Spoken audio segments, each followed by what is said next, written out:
Si je vous dis que les hommes qui mangent de la viande rouge tous les jours sont très conservateurs et sexistes, vous allez peut-être penser que j'exagère, que je vais trop loin, que ça n'a rien à voir, et pourtant, c'est un fait. Plus un homme mange de la viande rouge, plus il est à droite et misogyne.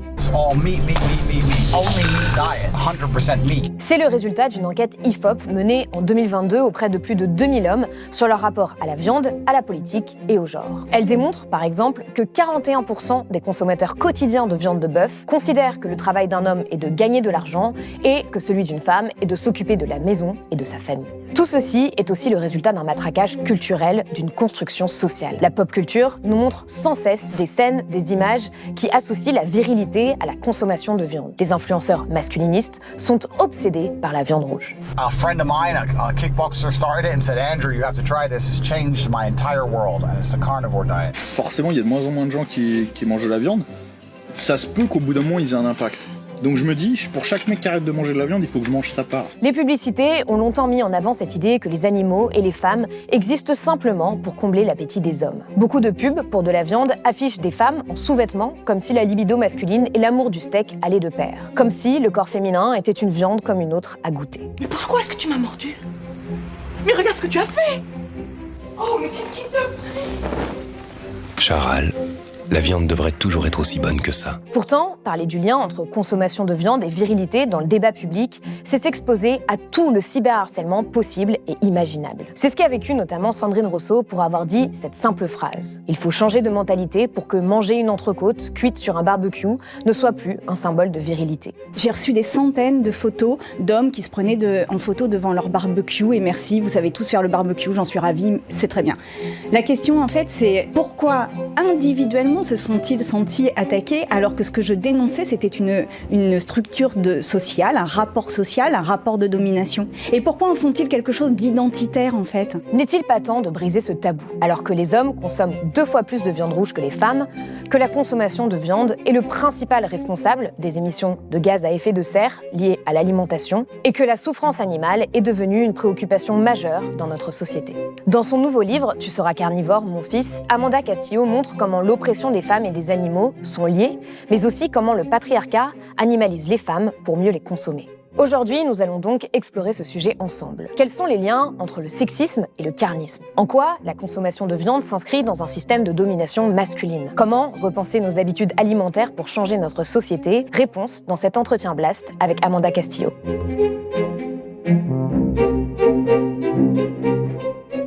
Amanda Castillo, bonjour.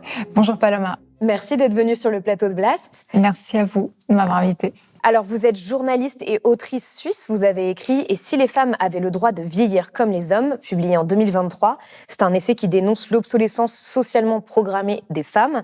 Et vous venez de sortir un nouveau livre aux éditions Textuelles, « Tu seras carnivore, mon fils », dans lequel vous analysez la manière dont le patriarcat animalise les femmes pour mieux les consommer, mais aussi comment sexisme et carnisme ne cessent de se renforcer mutuellement. Première question, comment est-ce que ce livre a germé en vous, cette idée de lier sexisme et carnisme? Alors, je suis née dans une famille végétarienne, donc c'est vrai que j'ai toujours été sensible à la cause animale. Et c'est un livre que je portais en moi depuis un certain temps. Et j'avais vraiment envie de me pencher sur cette question de la double domination enracinée dans l'histoire. C'est vrai que si on regarde un petit peu l'histoire, on voit que toutes les sociétés patriarcales ont toujours justifié les dominations des femmes et des animaux avec des arguments très similaires. Donc on va les passer en revue tout à l'heure, mais disons que c'est vraiment une prétendue infériorité naturelle, une rationalité moindre, etc., etc. Et donc voilà, ça m'a intéressée de faire ce croisement entre sexisme et carnisme et de montrer en quoi les deux sont intrinsèquement liés. En quoi, comme vous l'écrivez, manger un steak est surtout une manière de montrer qu'on est un homme, un vrai? Vous citez aussi Carol G. Adams, autrice de La politique sexuelle de la viande, qui écrit « Pour beaucoup d'hommes, manger de la viande est une manière de montrer qu'ils appartiennent aux dominants ». Effectivement, c'est quand on mange de la viande, et en particulier de la viande rouge, c'est une manière de performer la masculinité hégémonique. Et on parle de carnisme, c'est un terme qui a été inventé par Mélanie Joie pour souligner la dimension idéologique de cette pratique, parce que c'est pas qu'une question de fer et de vitamine B12. Quand on va manger un steak, c'est vraiment pour montrer qu'on appartient aux dominants, on a atteint le penthouse de la chaîne alimentaire. Et donc, tout ça, évidemment, est renforcé par les images dont on est constamment bombardé à travers la publicité, les films. On a tout un tas de figures iconiques qui incarnent cette masculinité virile, puissante, parce que, justement, ils ont une image de chasseurs, de pêcheurs. Enfin, par exemple, Ernest Hemingway, qui est un auteur extrêmement viril. Dans toute sa correspondance, il décrit abondamment ses parties de chasse, son amour pour la pêche.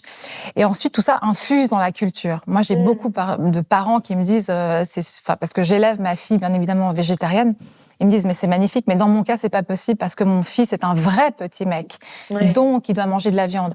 Donc, ce lien est constamment fait dans la culture. Et ensuite, évidemment, dans notre quotidien aussi, on comprend que un petit garçon, un vrai petit homme, ça va manger de la viande. Et en même temps, c'est vrai que c'est quelque chose de culturel, c'est-à-dire qu'il y a beaucoup d'hommes ou d'adolescents qui mangent de la viande sans forcément penser à ça, à se dire je suis dominant en mangeant de la viande ou je suis un homme vrai. Absolument. Alors, on ne fait pas forcément le lien. Mais quand même, on le fait un peu parce que moi, je vois très bien les parents qui voient que leurs garçons, leurs fils n'aiment pas trop la viande. Ils disent non, mais quand même, un bonhomme, ça doit manger de la viande. Mais évidemment qu'on va pas toujours se dire ah tiens, je suis un dominant et je dois manger mon steak. C'est assez subtil et à la fois pas tellement non plus parce que quand on voit toutes ces images d'hommes extrêmement virils, je pense aussi à John Wayne qui a joué des rôles de cow-boy. Donc c'est vraiment une figure de force, de puissance masculine. Il a écrit un livre sur son amour, sa passion du barbecue.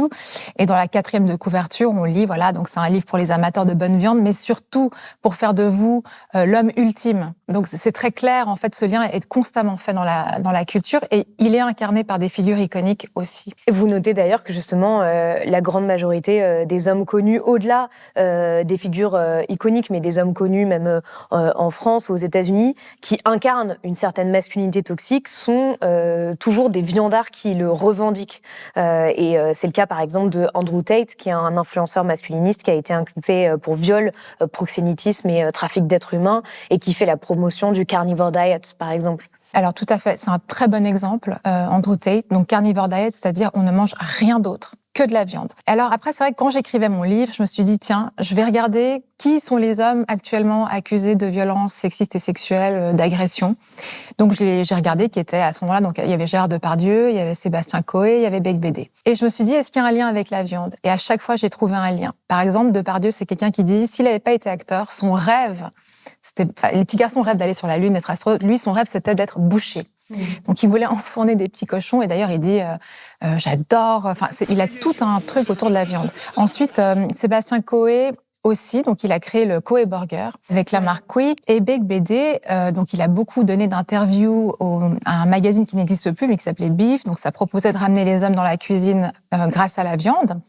Donc il y avait tout un jeu de mots aussi autour qui mélangeait beaucoup la femme, la viande. Il mettait des cochons, plaisir bien cochon. Enfin, il y avait toute une sexualisation de la viande. Vous parlez aussi d'une couverture avec une entrecôte où il y a écrit « Prends-moi ». Exactement, tout à fait. Et donc Bec Bédé aussi, il explique dans un livre qui est paru récemment que c'est très triste parce que en un quart de siècle, on est passé du pigeonneau rôti dans sa graisse par grand-mère Yvonne au pokéball biologique et locavore.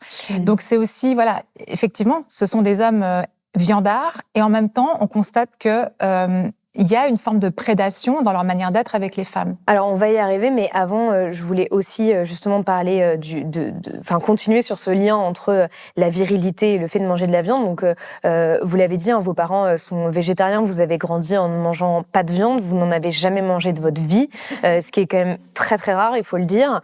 Et vous avez réalisé qu'en fait, votre père ne parlait jamais du fait d'être végétarien et que pour la plupart des hommes végétariens comme lui, eh bien, c'était compliqué d'en parler parce qu'il se sentait dévirilisé par les autres. C'est très juste. Alors ça, c'est une conversation que j'ai essayé d'avoir avec lui pour lui dire « Mais pourquoi est-ce que tu dis pas que tu es végétarien, en fait ?» Et c'est vrai qu'il esquive toujours le sujet. Il dit « Non, plutôt se placer. » Il va jamais clairement dire « Je ne mange pas de viande. » Et effectivement, les hommes qui ne mangent pas de viande se sentent dévirilisés. Donc, et surtout si, en fait, la démarche est par rapport à leur souci du vivant, en fait, une démarche empathique parce qu'ils se soucient du bien-être animal. Donc là, c'est carrément, il faut pas le dire parce que l'empathie, c'est pas une émotion qui est valorisée chez les hommes.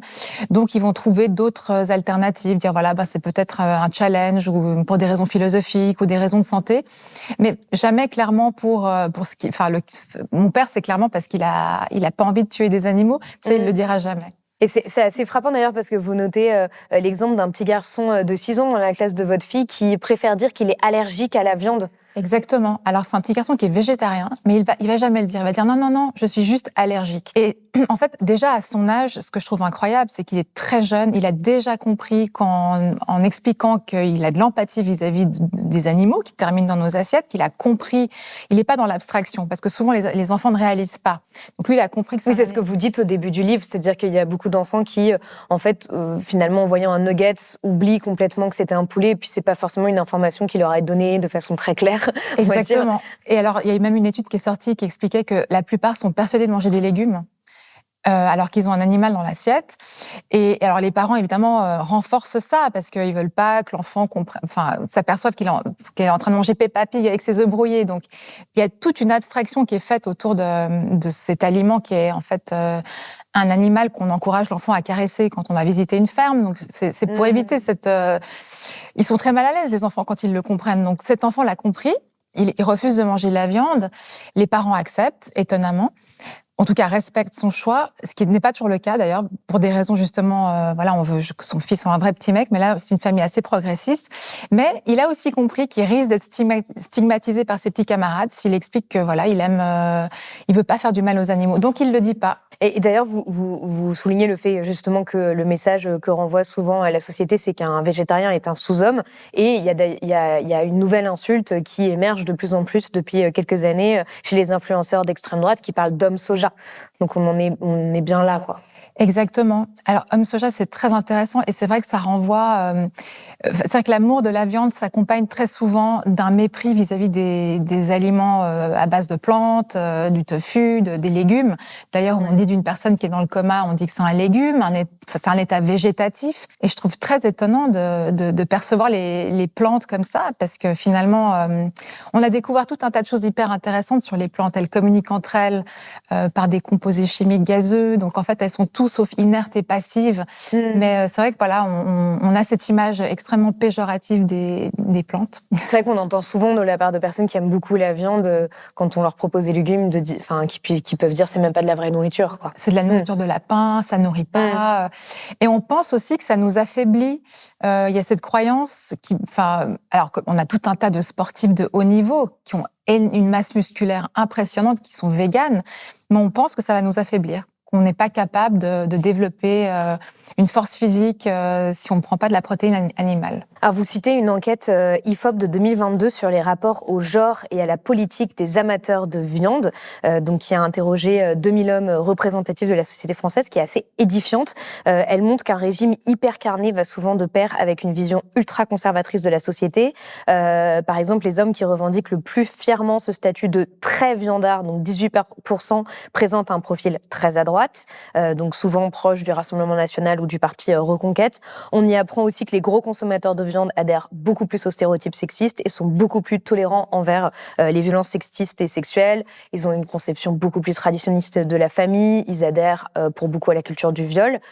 Comment est-ce que vous analysez tout ça et est-ce qu'il y a d'autres informations qui vous ont marqué justement dans cette enquête et votre enquête à vous sur ce profil des hommes viandards? Oui, ce qui m'a beaucoup étonnée dans cette enquête, c'est que François Cros, donc le directeur du pôle politique actualité qui est à l'origine de ce sondage, était très étonné par l'écart entre viandard et homme qui n'est pas particulièrement viandard, mais qui peut-être consomme de la viande. Il s'attendait pas à un tel écart. Et en réalité, moi, je m'y attendais un tout petit peu parce que toute la journée, on est bombardé d'images d'hommes à la fois extrêmement misogynes et extrêmement viandards. Si on prend, évidemment, on a cité Andrew Tate, mais on prend Trump, qui a fait les steaks Trump pendant sa campagne. Oui. I've just raised the stakes. Trump steaks are the world's greatest steaks, and I mean that in every sense of the word. C'est un homme qui mange toute la journée de la viande et qui déteste les femmes, qui les traite de chiennes, d'animaux dégueulasses, de truies. On a tout un tas d'hommes, en fait, qui nous montrent ce lien dans les médias. Donc, je suis pas du tout étonnée. Je suis étonnée qu'ils soient étonnés, par contre. Oui, ouais. Oui, et à la fois, c'est vrai que quand on voit la différence entre des consommateurs hebdomadaires et des non-consommateurs de viande, donc même des hommes qui mangent de la viande toutes les semaines, mais pas forcément tous les jours, ne serait-ce que par exemple sur une affirmation qui est lorsqu'on veut avoir une relation sexuelle avec elle, beaucoup de femmes disent non, mais ça veut dire oui. Les hommes qui mangent de la viande quotidiennement sont d'accord à 36% contre 13 et 12% pour les consommateurs hebdomadaires et les non-consommateurs de viande. Donc on a quand même un rapport de 1 à 3. Tout à fait. Donc, effectivement, c'est pas sûr. Enfin, disons que les hommes qui ressentent une forme de domination vis-à-vis des animaux sont aussi très souvent ceux qui exploitent et dégradent les femmes. Et le lien, il est évident, il est fait dans notre culture de manière quotidienne, récurrente. On a plein d'images, on a plein de publicités. Donc, c'est étonnant qu'on ait besoin d'un sondage pour le mettre en avant. Oui, et dans ce sondage, d'ailleurs, on voit aussi, il y a d'autres sondages qui l'ont montré, qu'en moyenne, en fait, les femmes mangent à peu près 2 fois moins de viande que les hommes. Les femmes mangent moins de viande que les hommes. Ça, c'est aussi Carol J. Adams qui l'explique. Elle explique que la viande, à l'origine, c'est quand même une nourriture de dominant et que les femmes, dans une culture patriarcale, sont des citoyennes de seconde catégorie, donc elles vont plutôt avoir tendance à se nourrir de la même nourriture que les proies, on va dire, donc des plantes, des végétaux, etc. Alors, vous démontrez, justement, on en a parlé, comment la culture carnivore réduit les femmes à des morceaux de chair. Vous écrivez, à la table du patriarcat, les femmes sont de gibier, une pièce de viande comme une autre, et cela se manifeste de plein de manières différentes, c'est-à-dire qu'on en a parlé, il y a la question de la publicité et des contenus culturels de façon générale, mais en fait, tout ceci, ça a aussi des incidences sur la vie réelle. Oui, parce qu'en fait, ça sème les graines de la prédation. C'est-à-dire que quand on est sans arrêt en train d'animaliser les femmes dans nos supports, dans la publicité, dans les films, dans le langage aussi, on nous traite de poules, de grues, de truies, de chiennes, de vaches. Enfin, il y a tout un langage extrêmement misogyne et animalisant. Et ben du coup, on est perçu aussi comme des proies dans l'espace public. Et on a vraiment des images très fortes. Par exemple, une publicité de la queue de cheval qui montre une femme en sous-vêtements avec un masque vénitien derrière un grill fumant. Et en dessous, c'est écrit « Comment aimez-vous votre viande ?» C'est assez clair. Ensuite, on a une autre publicité côté viande, une femme de nouveau pratiquement nue, avec une massue. Retrouvez les meilleurs plans crus près de chez vous. Pamela Anderson aussi, qui a été extrêmement attaquée parce qu'elle a voulu défendre les oies. Elle est venue en France pour s'insurger contre le gavage des oies. Et donc, les fermiers de Loué ont riposté avec une publicité humoristique en la mettant en scène avec son maillot de bain de Malibu en disant, voilà, Pamela vit comme un poulet de Loué, elle court pour des filets bien fermes.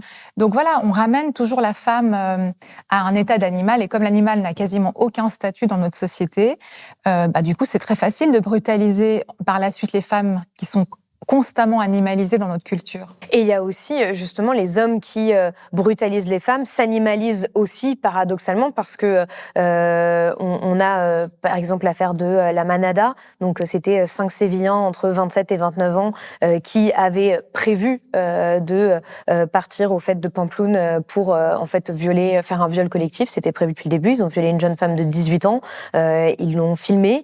Et tout ça a créé un retentissement énorme en Espagne, étant donné la première condamnation qu'ils ont eue, qui était de 9 ans de prison pour abus sexuels et non pas viol, et ils ont été libérés au bout de 2 mois. Et eux, ils s'appelaient la meute. Ce n'est pas un abus sexuel, c'est un viol, un slogan qui a résonné dans une gigantesque manifestation hier à Pampelune. Près de 35 000 Espagnols, essentiellement des femmes, ont défilé pour protester contre un jugement disculpant de viol une bande de 5 hommes. Alors là, c'est très intéressant ce cas parce que c'est un groupe d'hommes. Effectivement, donc ils s'animalisent mais en tant que prédateurs. Donc la meute, ils se comparent à des loups, ils disent on va aller chasser. Ils comparent les femmes à du poulet rôti. Ils disent ouais, quand je vois une femme avec qui j'ai envie d'avoir une relation sexuelle, c'est comme un poulet rôti, il faut que je la mange. En Espagne, d'ailleurs, les femmes qu'on trouve appétissantes, on dit qu'elles sont jamonas. Donc il y a toute une animalisation. Enfin, on les réduit à de la nourriture, ces femmes-là.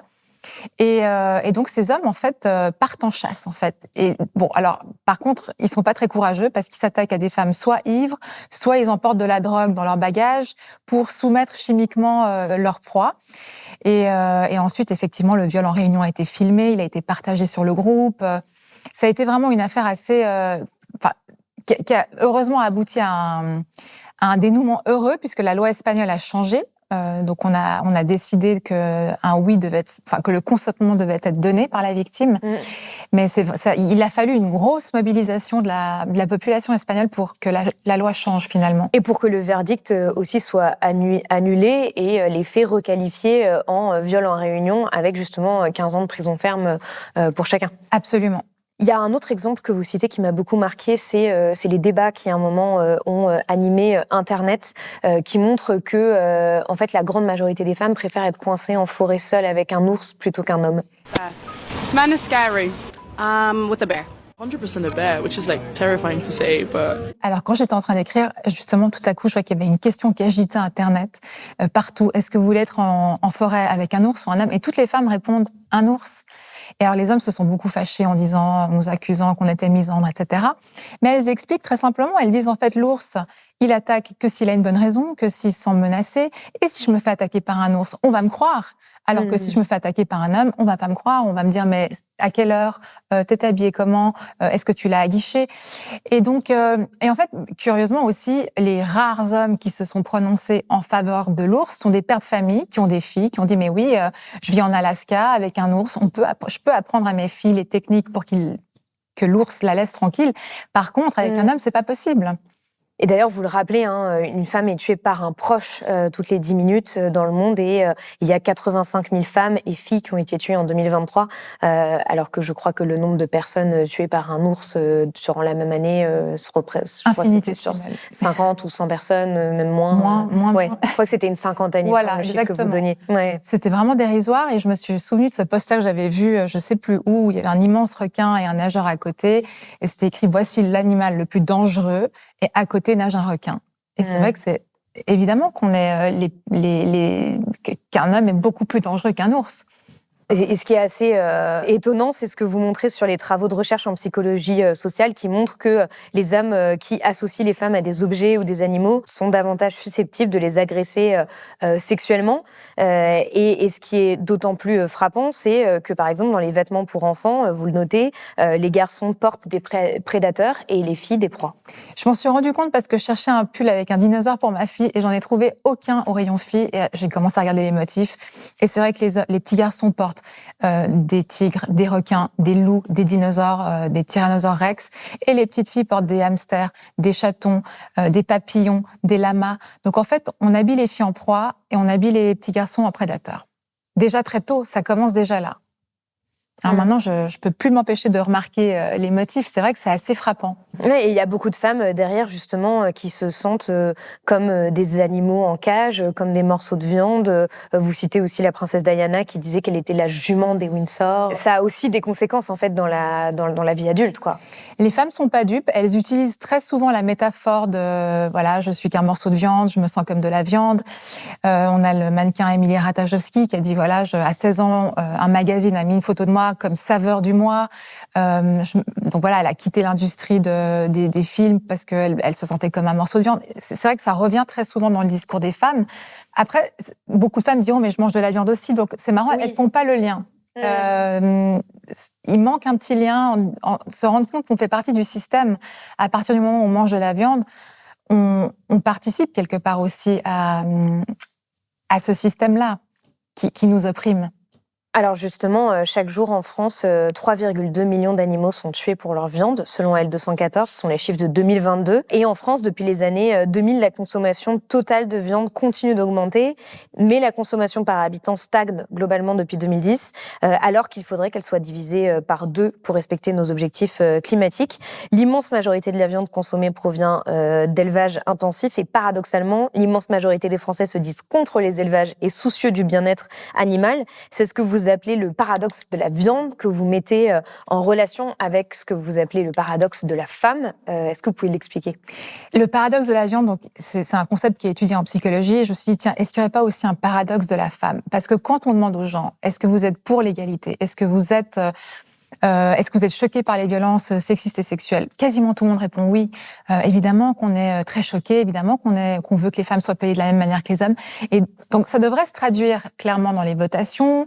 Il devrait y avoir des changements. Si vraiment toute la population, s'il y a un consensus, ça devrait se refléter dans les chiffres dans les entreprises, et c'est pas le cas. Donc, il y a un paradoxe de la femme. On veut leur donner tout plein de droits, mais elles n'en ont pas. Donc, ce que j'ai regardé, c'est le paradoxe de la viande. Il y a cette dissonance cognitive qui arrive très vite. Quand on est face à un steak, on se dit mais l'animal a souffert, on aime les animaux, mais en même temps on aime manger de la viande. Donc on va se raconter tout un tas d'histoires. On va mettre en place des stratégies cognitives et comportementales pour réduire cette dissonance cognitive, pour pouvoir manger son steak allègrement. Et j'ai regardé, est-ce que ces stratégies sont les mêmes pour les femmes ? Et alors, quand j'ai commencé à travailler sur le sujet, je me suis dit, je vais peut-être trouver 1 ou 2 parallèles. Et en fait, finalement, je coche toutes les cases. Ouais. Donc, c'est ça qui m'a beaucoup interpellée, parce que l'argumentaire elle-même.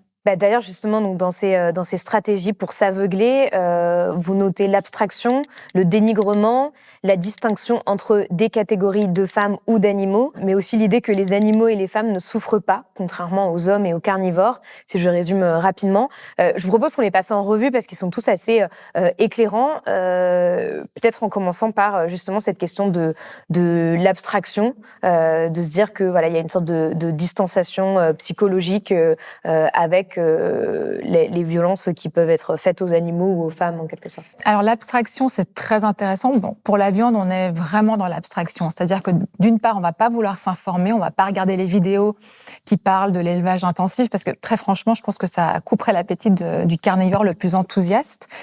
Et c'est vraiment se confronter au visage le plus désespérant de l'humanité. Donc, on va pas s'informer. On va aussi adopter un langage qui permet d'oublier qu'on a affaire à un animal. Donc, on va dire un nugget plutôt qu'un poulet, un steak plutôt qu'une vache.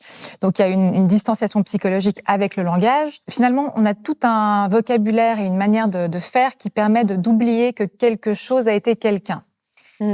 Et par rapport aux femmes, c'est aussi le cas. Par exemple, dans le livre, je prends l'exemple de l'industrie pornographique. On s'informe pas des conditions de travail de ces actrices. Quand on regarde une femme se faire humilier, on se dit pas, on a un être humain, en fait. Donc, en fait, le cinéma aussi, c'est très intéressant parce que le male gaze, il découpe la femme en morceaux de la même manière que le couteau du boucher va dépecer un animal. La femme, elle est pas perçue comme un individu, une personne entière. On va zoomer sur ses hanches, ses fesses, c'est une cambrure, c'est une chute de rein. Oui, le male gaze, juste pour préciser, c'est vraiment le regard, en fait, le fait qu'on voit les films à travers le regard masculin. Donc, très souvent, dans beaucoup de films, on voit que le corps des femmes est érotisé. Et si, par exemple, un homme et une femme couchent ensemble, eh bien, on va voir la femme à moitié dénudée derrière, alors que l'homme sera complètement sous les draps. Une vision que la cinéaste féministe Laura Mulvey qualifie en 1975 de male gaze, de regard masculin. Car dans ce monde où derrière la caméra, les hommes sont légion, sur la pellicule, les femmes, elles, en retour, deviennent les objets de leurs fantasmes. Dans l'abstraction aussi, on va faire la distinction entre les femmes qui sont des êtres humains, je mets des gros guillemets parce qu'on peut très rapidement basculer d'une catégorie à l'autre. Donc on va avoir les femmes divinisées, qu'on aime, donc c'est les mères, les épouses, et ensuite on va avoir les femmes qu'on consomme, donc les travailleuses du sexe, les femmes racisées, les coups d'un soir. Donc on fait vraiment la distinction. De la même manière qu'on distingue les animaux domestiques, les chats et les chiens, des vaches et des poules. Donc ça permet vraiment d'être dans l'abstraction. D'ailleurs aussi, on retrouve beaucoup, je trouve très intéressant, le dernier tango à Paris. Il y a cette scène où l'homme ne veut pas connaître le prénom de la femme qui s'apprête à violenter. Et très souvent aussi, c'est ça, c'est une mise à distance, en fait.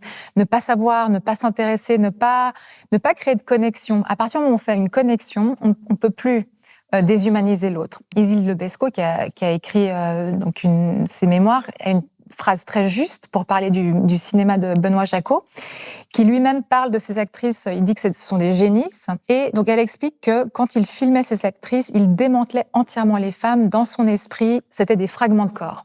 Donc là, on est vraiment dans l'abstraction. L'autre technique d'évitement que vous évoquez, c'est le dénigrement, de considérer en fait les animaux et les femmes comme inférieurs, dépourvus d'intelligence pour pouvoir mieux finalement en profiter et les consommer. Alors le dénigrement, c'est un grand classique qui est là depuis des millénaires. Ça remonte aux philosophes grecs, donc le droit romain qui expliquait qui parlait d'imbécilité du sexe pour parler des femmes. Il faut quand même dire que le terme « con », qui est une insulte très fréquente, ça désigne le sexe de la femme et en même temps la stupidité. Donc c'est vrai qu'on a énormément dénigré les femmes, on a essayé de... Les hommes ont vraiment fait preuve d'une inventivité délirante dans ce domaine, puisqu'on a des théories sur l'anatomie du cerveau, on a tout un tas d'écrits historiques qui tendent à prouver qu'on est inférieur intellectuellement aux hommes. Eux sont pur esprit, nous on est plus proche des animaux, puisque plus instinctive, irrationnelle. Donc... c'est vrai que c'est plus facile de brutaliser les gens quand ils sont considérés comme des formes inférieures, des formes animales inférieures. Donc voilà, le dénigrement, et c'est pareil pour les animaux. Moi, je me souviens un collègue qui m'a dit à table, mais pourquoi tu manges pas du poisson? C'est aussi bête qu'une laitue. En réalité, les poissons ne sont pas du tout bêtes. Il y a plein de recherches qui prouvent le contraire, mais voilà, c'est cette idée de dire, il y a une forme d'intelligence qui m'est inférieure, donc je peux la brutaliser. Mais c'est ce que dit Baptiste Morisot, notamment en disant que les êtres humains ont tendance à considérer qu'ils sont la forme de vie la plus intéressante, alors que c'est absolument pas le cas. Une autre stratégie, c'est de se dire que en fait manger de la viande c'est naturel et nécessaire, qu'il faut manger de la viande pour être en bonne santé, et qui finalement peut être en lien avec l'argument de la naturalité chez la femme, c'est-à-dire de dire que les femmes ont un instinct maternel évident. Que finalement c'est un peu dans leur ADN en quelque sorte de s'occuper des autres, etc. C'est exactement ça, c'est le même argument, on va dire c'est naturel de manger de la viande, l'homme en a toujours mangé, alors que maintenant c'est très remis en question puisqu'on a des études récentes qui sont sorties là, il y a pas longtemps, qui montrent que nos ancêtres, les australopithèques, étaient très probablement végétariens et que les grandes agglomérations européennes étaient aussi probablement à majorité végétarienne. Donc tout ceci est très contesté, mais pendant longtemps on nous a dit voilà c'est naturel. Ça a toujours été comme ça, et donc les femmes aussi donc il y a cette phrase d'Hippocrate, tout amoulière et nutéro, on serait que notre utérus, donc forcément que on est porté naturellement vers le soin des autres, vers la famille, vers les tâches ménagères, etc. Donc la biologie. Vous citez aussi Schopenhauer qui dit il est évident que la femme par nature est destinée à obéir. Oui, exactement. Schopenhauer qui était très fâché contre les femmes parce qu'il n'a pas pu vivre les relations qu'il souhaitait vivre. Donc, ouais. Il faut un peu regarder la biographie de ces hommes qui deviennent très aigris pour des raisons personnelles et qui ensuite essaient de généraliser ça. Mais alors, c'est vrai que la biologie chez la femme, elle est très souvent invoquée pour la soumettre, et de manière assez prévisible, la biologie chez l'homme, elle sert d'excuse à sa prédation et à sa violence. C'est vrai.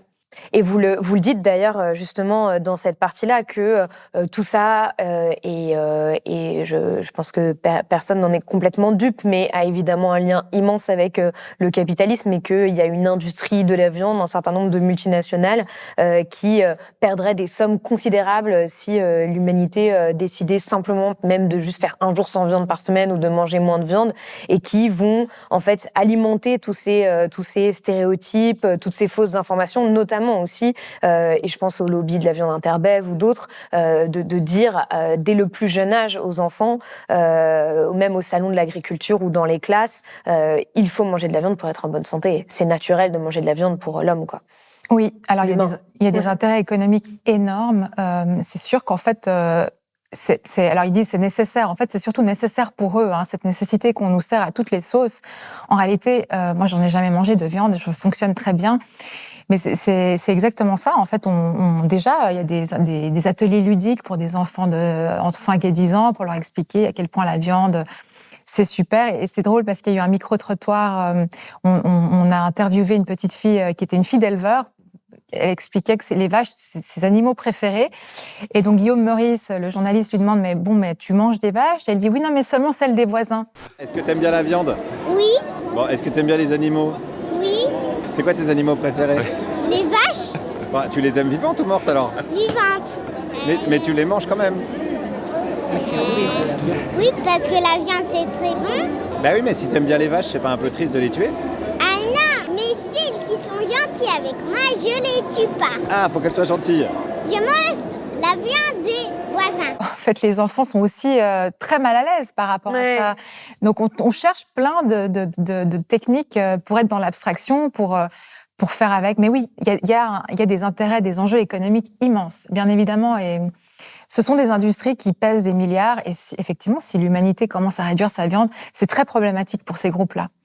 Alors, il y a une autre idée que vous mettez en avant, c'est une fausse idée, en quelque sorte. C'est cette idée que les animaux et les femmes ne souffrent pas et que les mises à mort, par exemple, dans les abattoirs, sont très, très rapides pour les animaux d'élevage ou que, vous citez un exemple assez choquant, que dans une cour, lors d'un procès pour viol, on parle d'un viol qui n'aurait duré que 7 minutes, que donc, du coup, ça irait, entre guillemets, enfin... Oui, alors c'est un parallèle que je trouvais très intéressant parce qu'effectivement, le premier argument du carnivore, ça va être dire non mais ça dure 2 minutes, l'abattage. En réalité, c'est pas vrai du tout. Les animaux agonisent pendant des heures dans des fourgons, sans eau, avec un stress immense. Ils ont déjà vécu toute leur vie enfermés, sans voir la lumière du jour. Ils sont gavés d'antibiotiques. Enfin, il y a une douleur immense.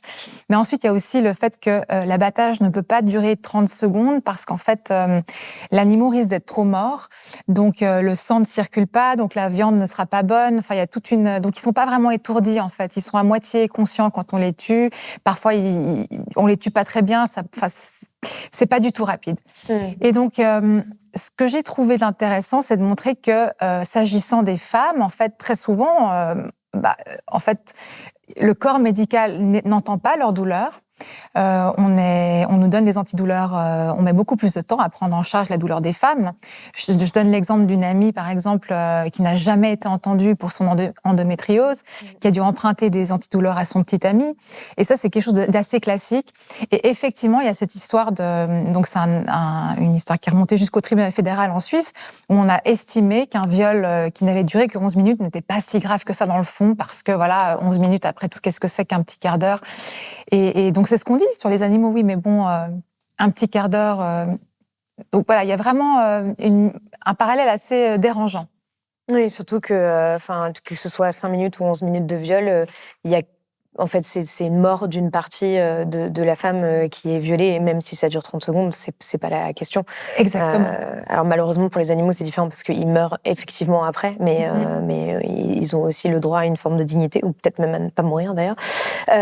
Vous faites aussi un parallèle assez intéressant entre justement les personnes carnivores qui justifient la souffrance animale par le plaisir qu'elles en tirent, et les incels, donc ce qu'on appelle les célibataires involontaires en quelque sorte, qui justifient la nécessité d'un viol pour le plaisir qu'il va lui procurer. Effectivement, parce que quand le carnivore est confronté, il est à court d'arguments, donc il est confronté à l'idée qu'il devrait arrêter ou du moins réduire sa consommation de viande pour des raisons éthiques, écologiques, enfin il y en a tout plein. Alors là, le dernier argument, c'est de dire non, mais dans le fond, moi, je vais trop souffrir si je mange pas de la viande. C'est trop bon. Comment résister à cette odeur alléchante de viande fumante sur le grill? Et c'est un petit peu le même argument que nous servent les incels quand ils disent mais moi, je suis extrêmement triste si j'ai pas un rapport sexuel avec une femme. Donc il y a des groupes d'hommes qui se réunissent sur les réseaux sociaux pour s'échanger des conseils pour violer des femmes, qui considèrent que c'est tout à fait normal parce que eux, ils sont en souffrance, ils ont besoin de ce rapport sexuel, ils estiment qu'ils y ont droit. Que leur misère sexuelle le justifie. Oui. Ça le justifie. Et c'est curieux parce que pour ces hommes-là, les femmes, on débat très sérieusement de la question, est-ce que les femmes sont des êtres humains? Ça, c'est vraiment une question qui est posée sur ces forums-là. Et donc, pour eux, non, elles ne sont pas des êtres humains, ce sont des humanoïdes. Donc, de nouveau, en fait, il y a le fait de réduire la femme à une forme inférieure. Et donc, c'est normal, voilà, de la consommer, d'utiliser son corps pour son plaisir.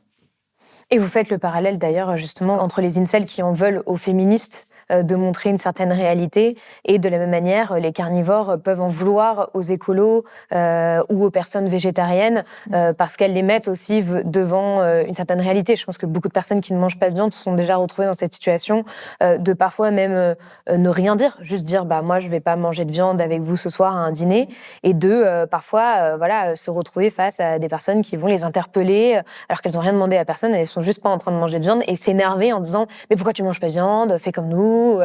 C'est ridicule. Oui, c'est très juste. Alors du coup, c'est vrai qu'on se fait très discret, on évite d'aborder le sujet parce qu'effectivement, on plombe l'ambiance des barbecues. Et on se fait beaucoup attaquer, c'est juste. Après, voilà, je pense que c'est aussi parce qu'on réactive la dissonance cognitive. Donc vraiment, c'est vraiment toute une structure qui est assez fragile. Donc c'est très désagréable finalement que cette dissonance cognitive soit réactivée. Et c'est pour ça qu'il y a des réactions aussi très fortes en face. Le dernier argument que vous donnez, en tout cas, la stratégie d'évitement, c'est cette idée que les femmes et les animaux sont heureux. Est-ce que vous pouvez l'expliquer ? Oui, alors on a tout un tas de publicités. Par exemple, on a les poules qui dansent le French cancan, on a la tête hilare de la vache qui rit, plein d'images d'animaux qui sont heureux d'être consommés. En fait, moi j'ai aussi cette publicité en tête d'un cochon qui rit, qui est en train de se découper lui-même en rondelles. En fait, finalement, ce que ça nous dit, c'est que ils sont heureux de subir la violence. Ils la subissent en souriant. Et donc c'est un véritable tour de passe-passe qui est opéré, puisque on nie la violence. Ou alors, carrément, on rend la personne violentée complice de ce qui lui est fait. Et c'est ce qu'on fait aussi avec les femmes, puisqu'on leur dit, mais elles sont très heureuses, très épanouies, et les femmes au foyer, elles sont heureuses de faire leur régime estival, elles sont passionnées par la sortie d'une nouvelle lessive, elles sont tout à fait d'accord d'être effacées derrière un homme, de gagner moins que lui. De toute façon, la femme, ce n'est que don de soi, Voilà, donc on la rend complice de ce système qui l'opprime. Et voilà, donc c'est effectivement, c'est un peu le même argumentaire. Et puis, bon, par exemple, moi, je pense aussi à cette interview qui m'a beaucoup marquée de Gérard Miller qui filme Benoît Jacot, qui lui demande, mais pour vous, est-ce que c'était une transgression d'être avec Judith Godrèche quand elle avait 15 ans? En réalité, elle avait 14, mais ils disent 15 dans le reportage. Et Benoît Jacot dit oui, c'était une transgression, mais elle s'en fichait, ça l'excitait beaucoup. En fait, elle n'était pas du tout excitée.